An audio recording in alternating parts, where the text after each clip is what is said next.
Welkom. Vandag gaan ons bietjie dieper delf in die wetenskap agter 'n regtig fascinerende mediese behandeling, hiperbariese suurstofterapie.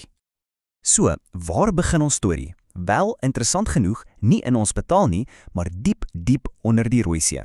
Dit alles begin met 'n leidraad van die legendariese Jacques Cousteau. Hy het agtergekom dat sy duikers se wonde net baie vinniger genees het terwyl hulle in daardie onderwater habitat van hulle gewoon en gewerk het. En daardie eenvoudige waarneming het 'n baie belangrike vraag laat ontstaan wat navorsers nou al vir jare lank ondersoek. So ja, kom ons duik reguit in. Goed, om hierdie vraag te kan antwoord, moet ons eers so 'n bietjie teruggaan na die basiese beginsels. Hoe presies genees ons liggame in die eerste plek? Dink daaraan so. Suurstof is letterlik die brandstof vir jou liggaam se eie ingeboude wondgenesingsengine.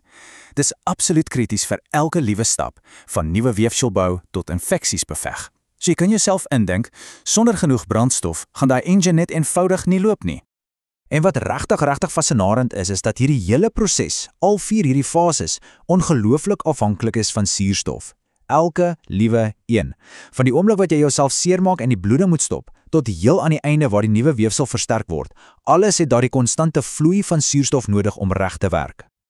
So, wat gebeur as daai engine sonder brandstof opbrak? Wel, dis presies dan wanneer jy kry wat dokters 'n probleemwond noem. Die tegniese term is hypoxie. En dit beteken maar net, die hele genesingsproses, dit gaan staan. Goed, so as 'n tekort aan suurstof die probleem is, hoe gee ons daai engine 'n hupstoot? Hoe kry ons meer brandstof by die wond? Wel, die antwoord, dit lê in die krag van druk. En dis presies waar hiperbariese suurstofterapie, of HBOT soos ons dit noem, ter sprake kom. Kyk, onder normale omstandighede is dit jou rooi bloedselle wat die suurstof rondkarwei. Maar met HBOT, dis 'n heel ander storie. Die hoë druk forceer massiewe hoeveelheid suurstof om direk in die vloeistof van jou bloed, die plasma, op te los. So, nou kan daai suurstof plekke bereik waar die rooi bloedselle dalk sukkel om by te kom. En ons praat nie van 'n klein bietjie ekstra suurstof nie, nee, ons praat van meer as 10 keer die normale hoeveelheid. Dis die kern van die saak, hierdie massiewe volume ekstra suurstof wat nou direk by die uitgehongerde wond kan uitkom. Dis 'n reuse toename in brandstof vir daardie engine wat so gesukkel het. Ek is mal oor hierdie analogie wat die skrywer van ons bronmateriaal gebruik. Hulle sê HBOT is soos 'n turbo-aangejaagde hupstoot, amper soos 'n nitro-knoppie vir 'n straatrenner. Dis 'n briljante manier om dit te stel, né? Dis nie net 'n bietjie ekstra brandstof nie, dis daai dramatiese hupstoot in werkverrigting. Goed, dis 'n goeie storie en 'n great analogie, maar die groot vraag is, werk hierdie turbo-hupstoot regtig in die praktyk? Om dit uit te vind, gaan ons die bewyse so bietjie op die proef stel. En ons gaan fokus op een van die mees algemene en moeilikste probleemwonde, diabetiese voetsere.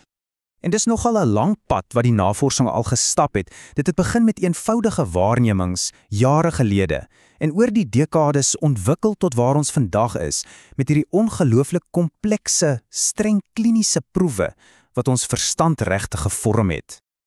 In die begin was die studies ongelooflik belovend. Kyk net hierna. 'n Studie uit 1987, 'n genesingskoers van 89% in die HBOT-groep teenoor 'n skamele 10% in die kontrolegroep. Dis 'n reuse verskil.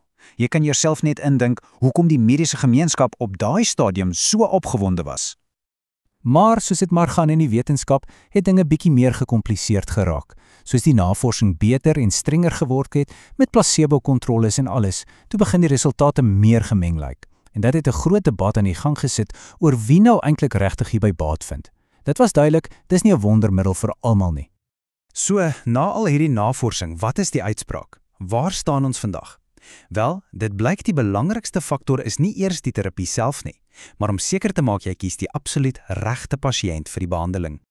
En al daai dekades in navorsing het uiteindelik gelei tot baie duidelike kliniese riglyne.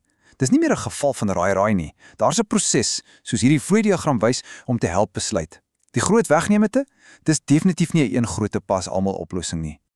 En hier is seker die belangrikste punt van alles. HBOT is nie iets wat jy eers probeer nie.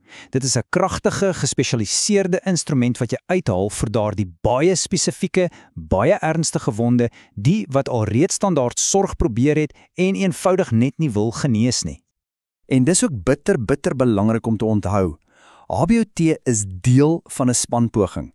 Dit vervang nie die basiese, fundamentele wondsorg nie. Jy moet nog steeds infeksie beheer, dooie weefsel verwyder en daardie diabetes onder beheer kry. HBOT werk saam met hierdie dinge, nie in die plek daarvan nie. So, hierdie hele reis, van 'n raadsel diep onder die see tot 'n hoogs getuierkende mediese instrument, wys ons iets baie belangriks. Die antwoord lê so dikwels nie in wat die behandeling is nie, maar eerder in wie die regte pasiënt is en wanneer die regte tyd is om dit te gebruik.